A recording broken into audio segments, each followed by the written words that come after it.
বয়স মাত্র ১৩, অথচ কোলজুড়ে ৭ মাসের সন্তান। শিশুমা অনামিকা আক্তার জুঁইয়ের জীবনের গল্প যেন বাস্তবের চেয়েও অবিশ্বাস্য। ফেসবুকে পরিচয়ের পর প্রেম, এরপর মাত্র ১১ বছর বয়সে ২২ বছরের সাকিব ওরফে সাকিব মিয়ার সঙ্গে বিয়ে। চলতি বছরের শুরুতে জন্ম নেয় তাদের একমাত্র সন্তান। কিন্তু অভিযোগ, কয়েক মাস আগে সন্তানকে রেখে জুঁইকে শ্বশুরবাড়ি থেকে বের করে দেওয়া হয়। এরপর থেকেই সন্তানকে ফিরে পেতে শুরু হয় তার আইনি লড়াই।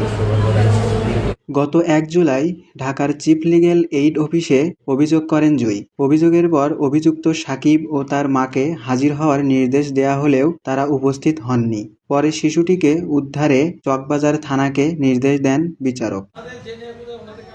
সোমবার পুলিশ শিশুটিকে উদ্ধার করে, আর মঙ্গলবার দুই পক্ষকে নিয়ে শুনানি শেষে বিচারক শিশুটিকে তার মায়ের জিম্মায় দেয়ার আদেশ দেন।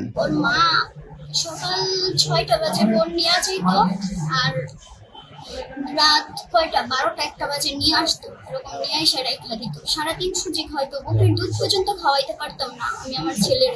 শুনানিতে বিচারক বিস্ময় প্রকাশ করেন। তিনি বলেন, প্রথম দিন জুঁইকে দেখে বিশ্বাসই হয়নি তার সন্তান রয়েছে, কারণ জুঁই নিজেও তো একটি শিশু।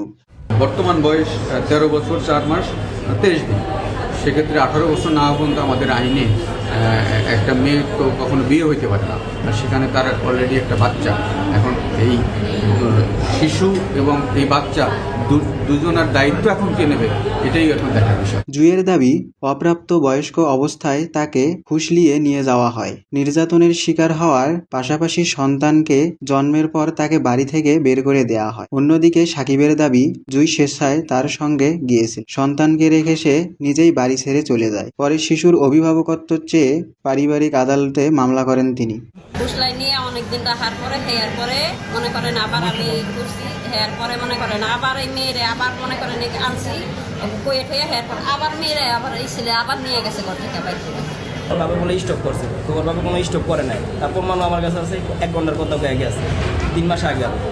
তো 1 ঘন্টার কথা হয়ে গেছে, বাচ্চা থুয়ে গেছে, তো কোনো খোঁজ খবর নেয় নাই ৩ মাসের ভিতরে। এখন তারা দরদ দেখাইতেছে। Atiq Hasan Sourav, news post Bangla.